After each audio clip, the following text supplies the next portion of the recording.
If statements. They mean do something if a condition is true. If the condition isn't true, do something else.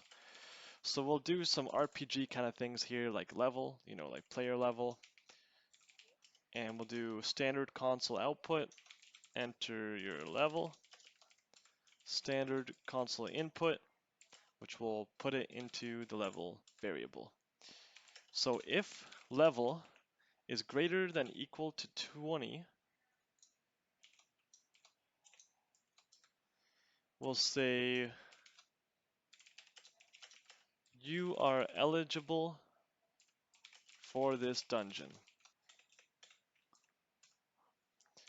Else if level, let's say the level is 0, then we would say that it's an invalid level. So this is kind of like error handling. And then else,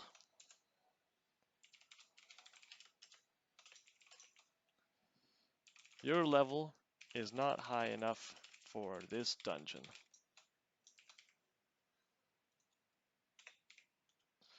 So if I were to run this now, it gives me a prompt to enter my level, and if I were to write level 5, so as you can see, we can't type in this output. This is where we utilize that code runner that we installed in the last video. So we'll go into manage, and we'll do settings, and we'll type in a code runner here, and we're going to check run code in the integrated terminal. So we'll exit out of settings. And now if we hit run again, now we're in the terminal, so now I could put in level 5. It says your level is not high enough for this dungeon. If I put in level 0, it says your level is not high enough. And if I do, let's say -5, it says invalid level. So maybe I should swap these two to make it make a bit more sense. All right. So if I were to run again and I were to do 5, it says invalid level. Hold on. I gotta swap this around. I get my greater than and less than signs mixed up sometimes. All right, 5. All right, you're not level. Your level's not high enough. And then if I put in, taco, it says invalid level. So this is an if-else statement. There's another way to do this statement, and it's by using what's called a switch. So let's do the same thing with what's called a switch statement. So when I hit type in switch and press enter, it already brings up a template. So we're going to be using switch. Our expression is level, and our case constant expression is greater than or equal to 20, and we'll do standard console output. You are high enough level, and then it's going to break out of here, and then we'll do break to break out of that loop when it goes through this line. Or if we could do case could be 50, then we could do you are level 50. Or we could do a default. If we don't want to put all the levels out here, we could do default standard console output. Your level is not eligible. So it's kind of like if, else if, and then else. So it's pretty similar to the if else statement. Now we've got another statement which is called ternary operator or ternary statement. Now ternary is another type that's similar to if else. It has 3 parts to it. The first part is it has a condition which questions whether or not expression 1 or expression 2 is true. So the way that we would do a similar kind of thing here is if we do int level, and if it was level greater than or equal to 20, then we'll do a standard console output. You are high enough level. Otherwise, if that's not true, then your level is not high enough. And since I don't really have an input, so we'll do int level, let's say 10. Your level is not high enough. But if I put in level 44, then you are high enough level.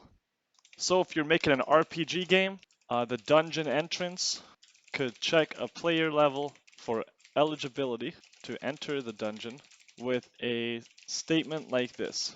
So ternary operator, great for entering a dungeon, or great for equipping a sword with a level requirement on it. Next we got logical operators. We have 3 of them. We've got AND, which checks if 2 conditions are true, or it could be more than 2, it could be multiple.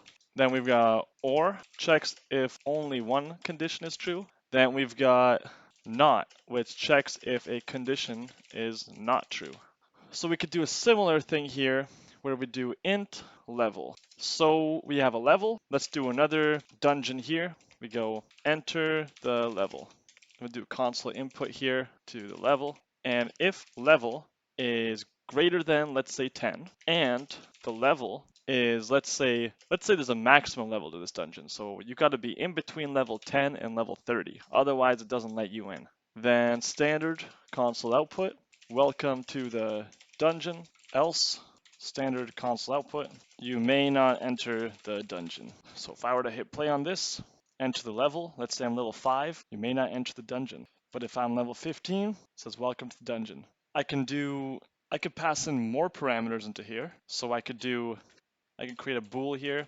Bool, let's say we need a paladin. So only a paladin can enter this dungeon, let's say. And paladin. So, and if we do have a paladin, we'll say true. Enter level 15, welcome to the dungeon. If we don't have a paladin, then it's false, we can't get in. But if we do, what if we do have a paladin, but we're using the OR operators, and we're only level 5, then it's going to let us in the dungeon. But if we're level 5 and we don't have a paladin, and this one here is not true, then we may not enter the dungeon because we do not have a paladin. So this reverses it. So this is true. And since this is here, it means this is not this. So it kind of reverses it. So now it's not true. Next, we've got a while loop.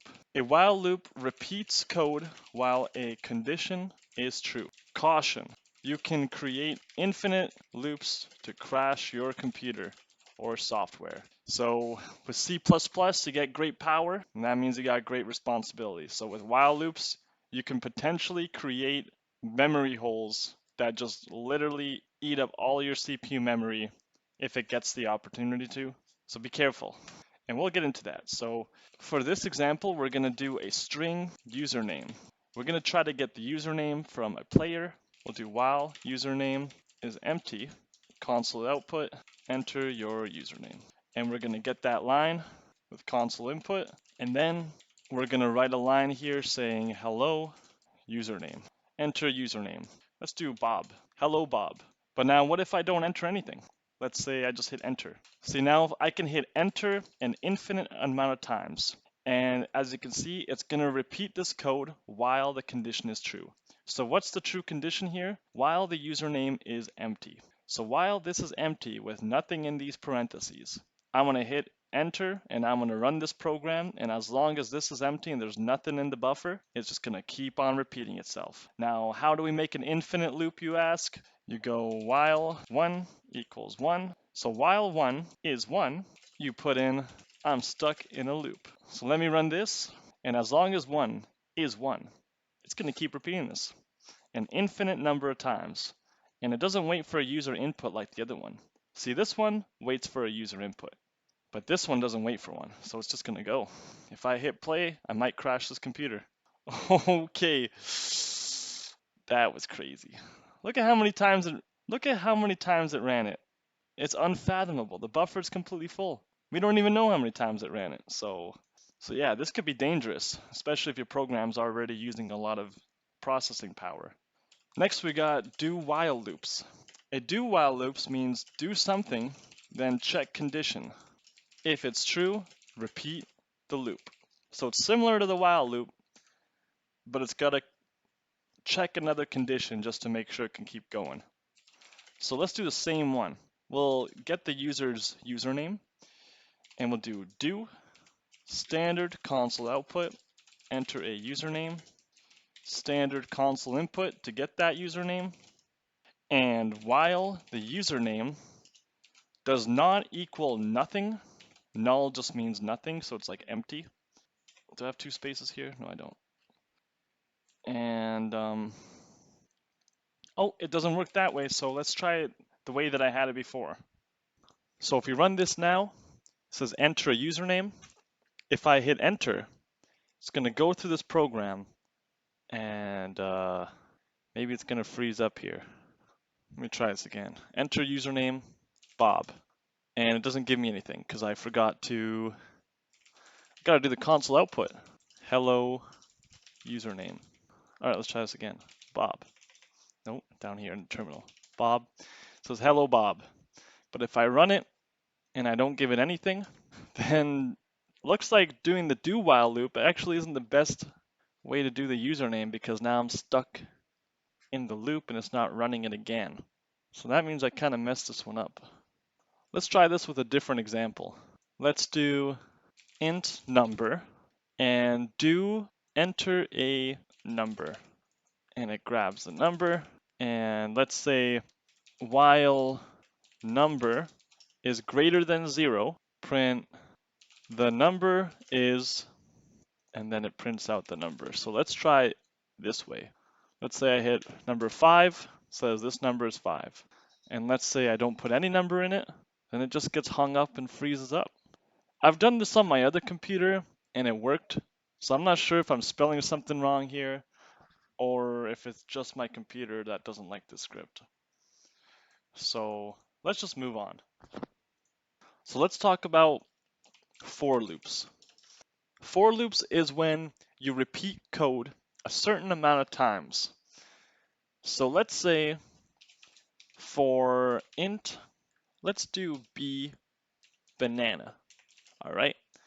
So for every banana, all right, we have one banana so far. All right. So we have a banana. So for a banana, as long as there are less than 5 bananas, we're gonna add another banana.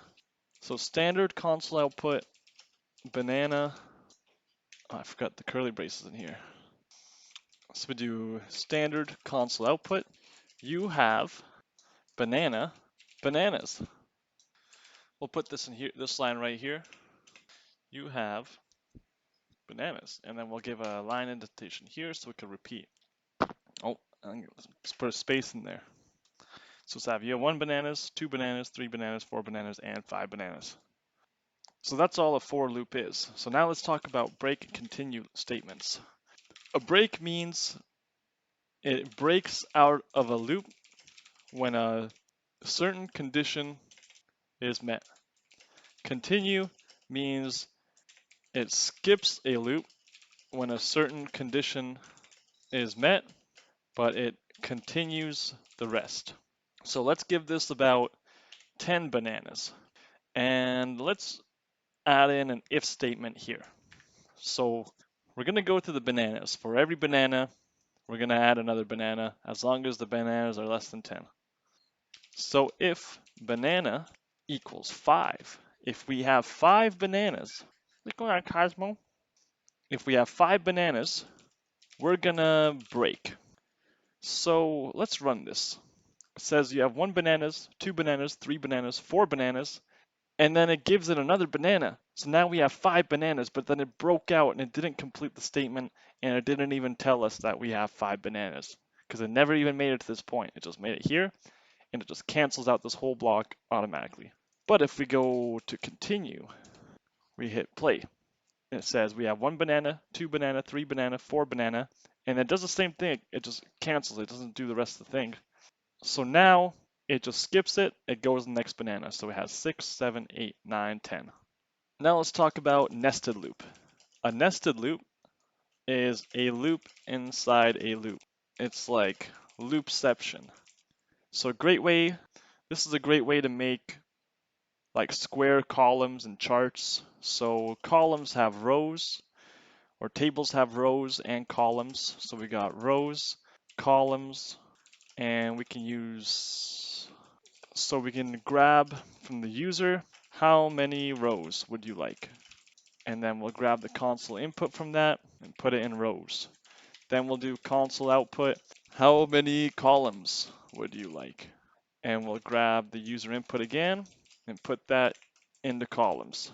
Then we're going to do for int I. So just as last time, we wrote banana, but this time we're just going to do I, which is kind of like stands for index maybe, or something like that. It doesn't stand for anything actually. That's just some metaphor that you can use. It might stand for index, but it's just a common thing for programmers. When you're assigning a new variable in a loop, you might just type in I. It's like a placeholder for a variable name. So for I equals 1, same thing as banana equals 1. As long as the i's is less than the rows or equal to the rows, we're going to add one more. And then for every time that this runs, we're going to run one of these. So for int equals, we can't use I, so let's use the next letter in the alphabet, J. So if J equals 1, and J is less than or greater than or equal to the columns, then let's add 1 to J. And then we'll do standard console output. We'll put in this new line. So we do play. How many rows would you like? 5. How many columns would you like? 5. And it doesn't give us anything. So we got to put in this console output. So let's add some symbols to represent what we're typing in here. Because right now it's not giving us anything. So we got to add a symbol. So int symbol. Then we got to add one of these. Console output. What symbol would you like to use? And then we'll grab the user input here and put it into symbol. And we'll hit play. So how many rows would you like? 5, 3 columns, and we'll use a symbol T. Well, it definitely didn't use my symbol, it just used zeros. I might not even need this little piece here. So let's just do play. How many rows would you like? 5, columns 5. What symbol? Let's do a Y. Okay, so only accepts numbers or symbols, no letters. Look at me, look at me, look at me, Cosmo. No leg, Humpy. Now let's talk about return statements. So return statements rely on functions, which we'll talk about right after this of what a function is, but it returns a value back to the place where you invoked the function or a function. So let's create a square and do double length. And we'll do the main. So I'll add a double square out here, and then we'll do a cube as well. And now our double length is going to equal, let's say, 7.5. Then we'll have a double area, which is the square length. And then the volume for the three-dimensional cube is going to be cube times length. And then we're going to do standard console output. We'll grab the area and put it into that string file. And we'll say this is centimeters squared. And then we're also going to put in the cubed. So volume is going to be centimeters cubed.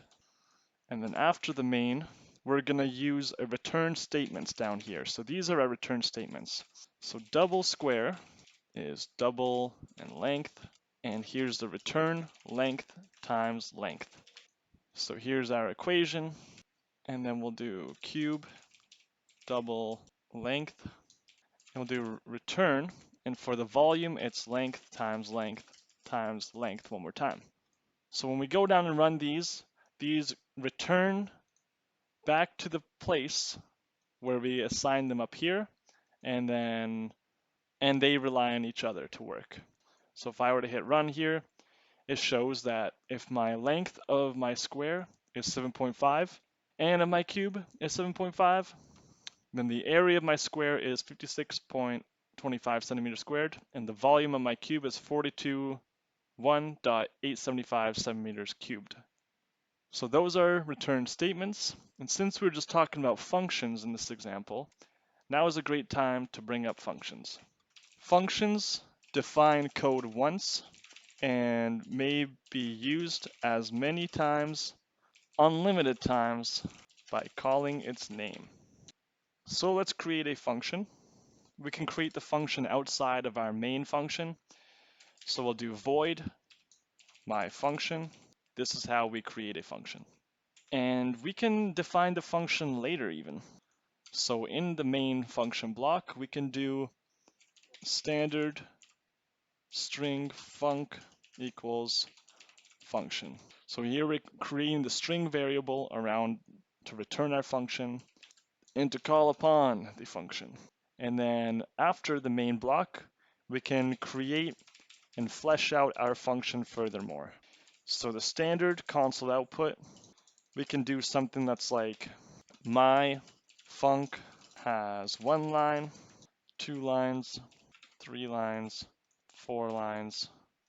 And now as you can see, my program doesn't see this as defined, so we have to define where we're pulling this function from. Because this function is an entity within the main block, but that entity doesn't exist outside of that main block. So we got to bring it in just by doing std string name, and here in the function, we're going to put in name. And we'll swap this name out. So as you can see, this function is undefined, and that's because, so we're going to swap this out with standard string and the name of the function variable, and then we'll put in the variable here too. And now if we hit play on this, we can use this as many times as we want. So I hit play right now, and it says it's not declared here. We probably got to put this in here as well. So now if I hit play, it says my function has 1 line, 2 line, 3 line, 4 lines. What if I want to print this out again and again and again? Well, I just take this and I put this in as many times as I want. And if I hit play on that, it plays it a lot of times. And it's going to keep, and that's a lot cleaner way to have it. It's nicer to look at this sentence 4 times than it is to see this whole block 4 times. So let's talk about arrays now. Arrays are data, it's like a variable. So you know you go int number equals 5. Well, an array, you could do int number, and then we'll say we're going to do 5 numbers here. And then we do these curly braces, and we just do 5, 4, 7, 6, 1. And now that's 1, 2, 3, 4, 5. So that's 5 numbers. We've got 5 numbers, which is our maximum in this array. And that's an array. It's literally just, here's array number, and it's a 5. But then here's number, or sorry, here's a variable, which is an integer called number, spelled wrong, and it's 5. But this is 5. It's got 5 numbers in it. So here's a variable, and here's array with more variables. So that's all. Thanks. Next lesson. Just kidding. We'll do an example with this. So there's a couple ways to assign variables. So the first way to assign variables, let's say we're doing cheese. So we got cheese, we've got Swiss cheese, Parmesan, and Gruyere. And then we'll do prices. So our cheese has no number in here, which means I've undefined the amount of variables we could put inside of it. But prices, I'm going to put a maximum of 3. So now prices array can only hold 3 variables, and I can assign those to it later. So I could do standard console output cheese, and if I hit play here, it doesn't bring me back anything to do with what I got in there. That's because we're printing out an array now. It's not just a variable anymore. So we got to specify what we want to print out in that array. So if I want to print out the first one, and if I type in the number 1, it's going to print out Parmesan. But that's not the first one. Array works with the first number is 0. So if I want to print out Swiss, which is the first variable in the array, then I type in a 0. And now I can even replace the 0 later on. So I could do cheese 0, and now I want Morbier instead of Swiss. So now we've got Morbier, and now I can even add prices. So let's say our Morbier is going to be $11.99, and our Parmesan is going to be $15, $15.15, let's say. And our Gruyere is going to be $8. And it doesn't like this because it's expecting a double, not a string. So let me get rid of these quotation marks. So now we can go ahead and print all of these out. So let's print out cheese 1 and cheese 2, and let's do price 1 and price 2. So this is going to print out Parmesan and Gruyere, and 15, 15, and 8. And there you have it. It's all printed out on one line, nicely like that. So if you want to print it out more readable, then all you got to do is add a carriage return here, and that's a nicer way to looking at that. And if you really want to organize it, we can do it this way. Yeah, I don't know, you could play around with that. But another cool thing you could do about this is you can grab the byte size of it now. So there's a parameter or argument in C++ called size of. And size of cheese, which is up here, size of is going to grab like the byte size. So size of standard string, and we're going to grab the elements from here. And then in the next line, we're going to grab the prices, size of integer bytes. If you hit play on this, it shows that we have 3 elements within cheese. That means we've got 1, 2, 3. So 3 variables within this array, but they're called elements, or we can call it variables. We can call it whatever we want. That's just the name I gave it. Then we've got 6 bytes. So with prices, since each price is a double, if this was an int and there was no decimals behind here, then there would be 1 byte each. But since it's a double, it uses up 2 bytes. So 2 times 3 is 6. So with arrays, we have something called an iterable array. Iterable array means we can use a function or a for loop to add stuff to increment and iterate our values. So we could do standard string cheese. So for every for every piece of cheese, for every piece of variable in here, we're going to grab this variable of cheese, which is the array. We're going to grab in each piece of the cheese, and we're going to keep adding to it. So adding to this. So that means there's 0. We're going to add 1 to it. So we're going to grab Parmesan. We're going to add 1 to it. We're going to do Gruyere. We're going to add 1 to it, and there's nothing else. So it's just going to stop there. So now it's saying this I is going to represent whatever that number is. So starting with 0. So this means the first time it's going to run through this, it's going to grab 0. Second time it goes through this is going to be a 1. It's going to go here, it's going to grab 1, so it's Parmesan. Next one, it's going to go through it, it's going to grab 2, Gruyere. Next time it's going to go 3, there's nothing here, so it's just going to stop the loop and break out of it. Right. So we'll just leave this as is, and we'll hit play. And now it prints out Swiss, Parmesan, and Gruyere. So this is how you print out all of them without doing this big messy thing where instead of having like 100 different lines like this printing out all the different cheeses. So what we had before looks a lot better than this. Now let's talk about for each. For each is a loop that eases the traversal over an iterable data set. So it's like we had for loops, we had return statements, we had nested loops, break and continue loops. So this is kind of like a for loop, but this for loop that we've done before is a for each loop. So it's designed for these arrays. Or I don't know if it's designed for it, but it makes it possible to work with these arrays a lot better with these for loops. So we'll do for standard string I cheese. We'll do standard console output. So for I in the cheese, we're going to print it out and we're just going to loop through this. So this does the same thing as what we had before. It's just a lot more compact. So this for each loop did the same thing that our iterable for loop did.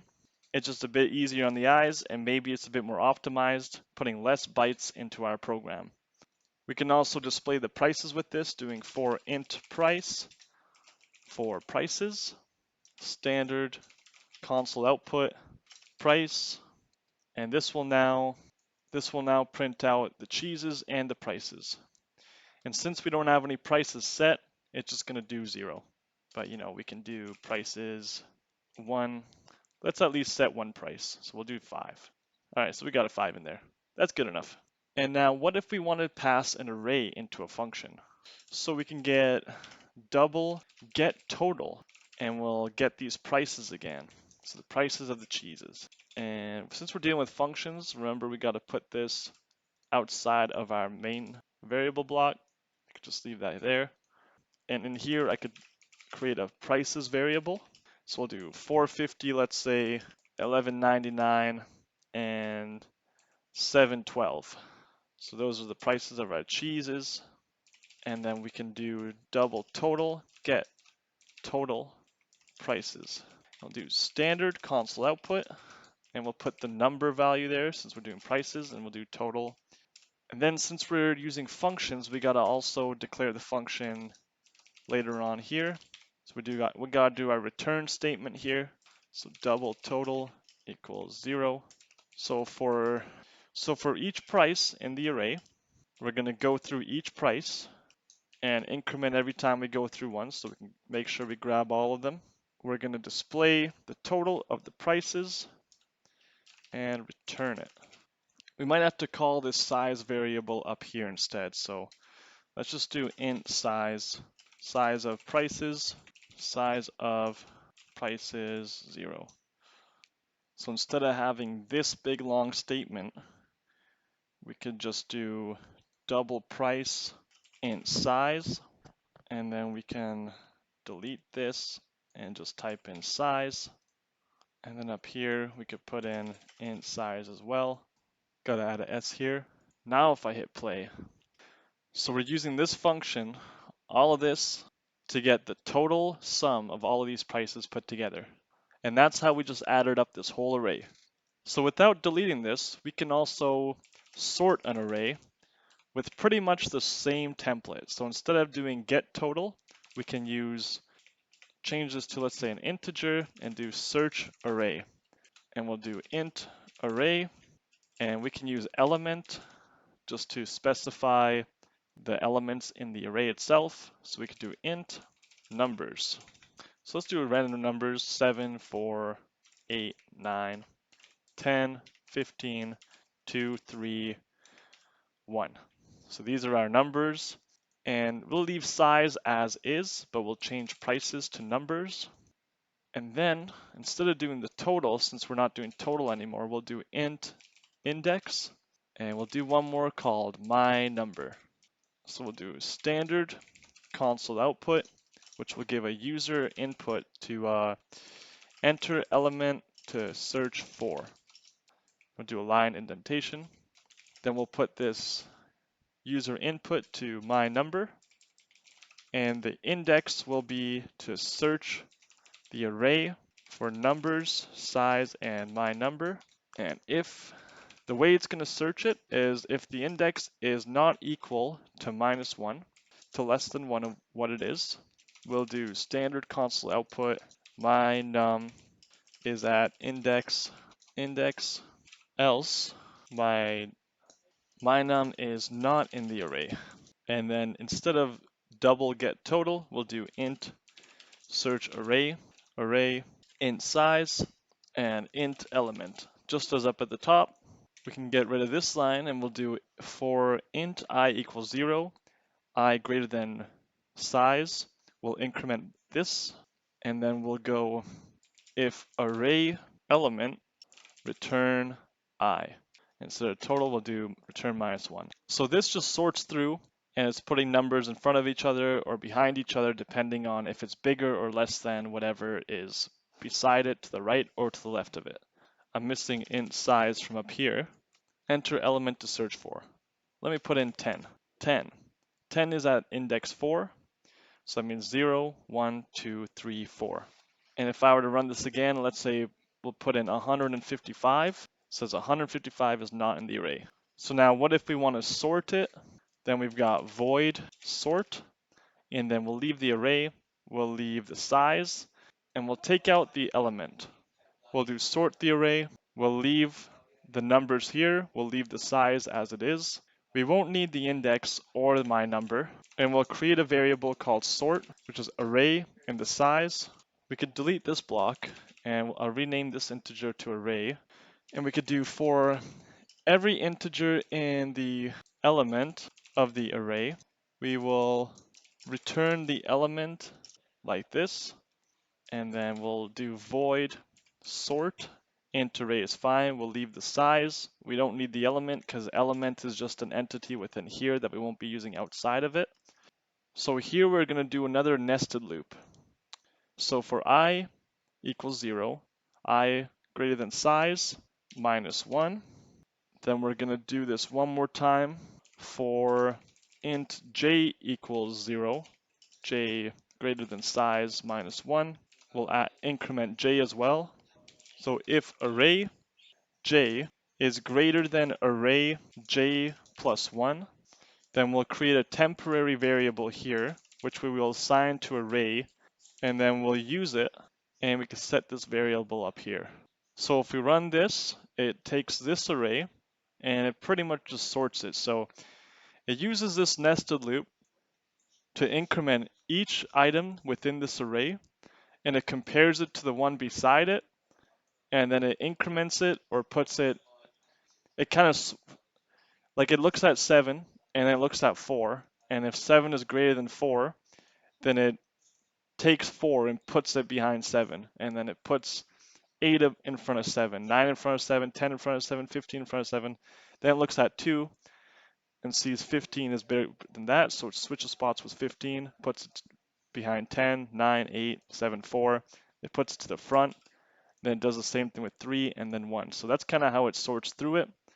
And it's just using this temp variable as like a cache middleman buffer to pass these numbers through it just so it can kind of remember it and go through it faster. So that's how you sort through arrays. Let's talk about the fill function. The fill function fills a range of elements with a specified value. So it could do a beginning and an end with whatever value you want to put in it. So let's create a constant here. We'll do size equals 100. We'll create a string, let's say wines. We'll do a size of the wines, like a gallon size, you know? So we'll do fill wines, wines plus size, and we'll do like a Merlot. And then for standard string wine, wines, standard console output, wine. So it's gonna fill this whole buffer. It's gonna print out Merlot 100 times. So size is the amount of wines that we're gonna put in there. So one wine is 1, 2 wines is 2. You kind of get it, but let's say I want to put in more types of wines, but not fill them out 100 times. So for that, I could do something like wines plus size divided by 2. I could do wines plus size, and I'll do a Cabernet how do you spell Sauvignon like that? I don't know. We can fill another wine with, let's say we divide this size by 3. We could do wines plus size. Or we could even make this even smaller, like signs divided by 3 again, times 2 for Pinot Grigio. Then we could fill one more wine and do size divided by 3 times 2, wines plus size, and we'll do a Riesling. So if I were to hit play now, then we get, we get 100 wines that are Merlot. We get a whole bunch of Pinot Grigio, like 50 of them. We actually don't have any Cab Sauvignon. We just got rid of all the Cab Savs. So let's see if yeah, now we can see all the Cab Savs.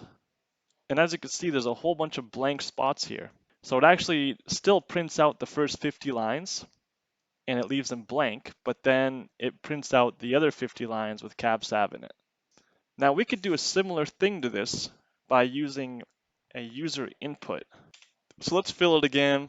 We'll do string wines int size. We'll do size of wines. So for I, basically for every wine equals 0. So we're going to go through each wine, even though we don't have any assigned yet, but we're going to go through each element of this array. We'll also do like an error handling thing. So enter a wine you like or Q to quit. So I plus 1. And then every time it goes through this, it's going to add 1 to this wine. And then we'll get line, because we're getting the user input, standard console input, wines, and we'll put it into one of the elements in that variable. And then if wines I equals Q, so if the user puts in Q, then it's just going to break out of it.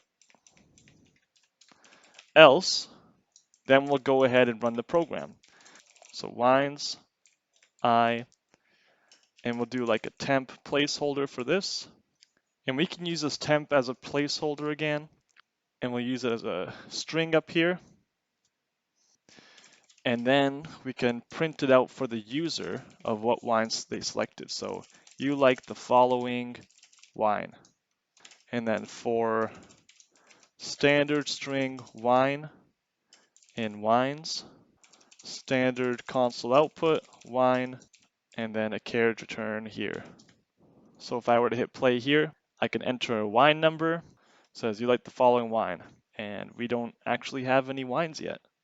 So we could just type in Merlot, Pinot, Cab Sauv, Riesling, Gewürztraminer or something. I don't know how to write it. And it says you like the following wine.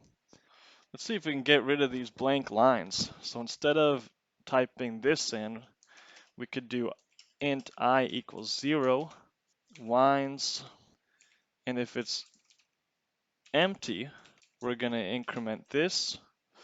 Let's try to print that out. So if you like, let's say Merlot, Merlot, Merlot, Mer, food, like the following wines. So we got rid of the white spaces, but we're still not giving our wines back. I think I got the wrong in get lines. I'm trying to get the temp. Let me try this again. Merlot, pizza, 1, 2, 3. There we go. I just had temp mixed up with wine.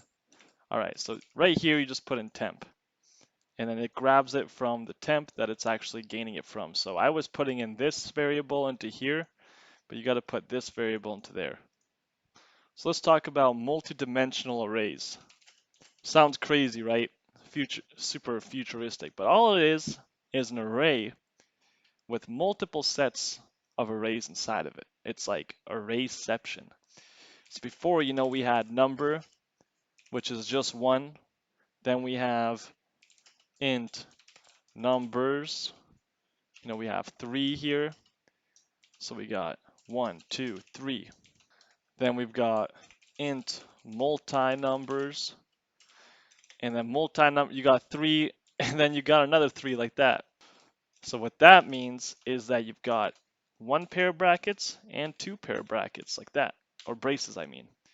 And in each one, you got 1, 2, 3, 4, 5, 6. So 3 in each. And these also have to be in their own braces.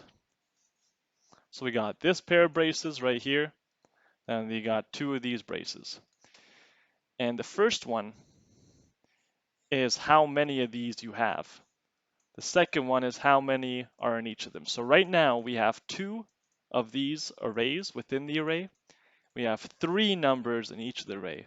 So if we added at 3 like we had before, that means I can add another one still. We can go 7, 8, 9 now. And now if we wanted to make this a 4, we can add 4 numbers into all these arrays. So that's a multi-dimensional array. So a great way is to create categories now. So we've got standard string. Let's do some wines again. I love my wines. And we'll do 4 arrays here. So our first array, we're going to be talking about, we got red wines, white wines, and we got rosé wines. Our second one, we're going to have the types of red wines. We're going to do Merlot, Pinot Noir. We can add one more, but I'll just have 2 because that's all I can think about right now. Then for white wines, we got Pinot Grigio. We've got Chardonnay. And this is kind of taking up a lot of room here, so let me go ahead. You can just have them just like that. You can do that too. C++ isn't too sensitive to these kind of white spaces. it is sensitive. If I put it back like here, it's not gonna like that, but like I could just have it here, or I can have it right here, but I'm just gonna leave it where VS Code puts me in default. So I'm gonna do one more here. My fourth one is my rosé wines. We got Grenache, we've got Provence. So here's our rosés. So we got red, white, rosé. And then for red, I'm making another category, which is Merlot, Pinot. We got our whites, we got our rosés. So what are we trying to do with all these wines?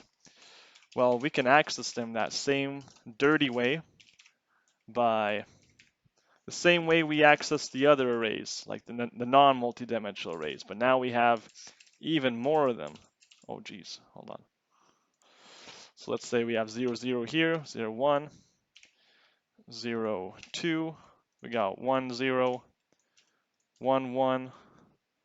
Got 2, 0. Let's say we have 3, 1. So we're not going to get all of them, but I'll hit play here. And maybe we should get a carriage return going here. That's what I was trying to type here. So here we got red, white, rosé, merlot, pinot noir, pinot grigio, we got provence. And we can actually create a nested loop to display these arrays pretty well. So we'll do int rows. So we'll do size of the wines. So we can go through each wine. We want to display each wine in the rows. And then we're going to do columns. Getting a little too carried away with these wines. This has to be rows, not wines. So we're going to go to the rows, then we're going to go to the columns, and the columns go through each of these and each of these. So the rows are just going through the first iterations, but the rows are going through these ones right here. So let's do that nested loop again that we did with those tables. And we're just gonna go through each wine. And then for int j, we're gonna be going in that inner loop. We'll do j over the columns, and we'll increment j. And we'll do standard console output wines, and we'll add a carriage return to each time it returns it. You know what? No, I was right with the wine. So let's hit run, and we can see it's now run through each of them in this kind of grid format. So it's printing out all the reds in a row, then it's doing a line indentation, then it runs through and goes through each of the Merlots, the Pinot Noirs, then it does line indentation, goes through the whites, then the rosés. So those are multi-dimensional arrays, and that's all for this lesson.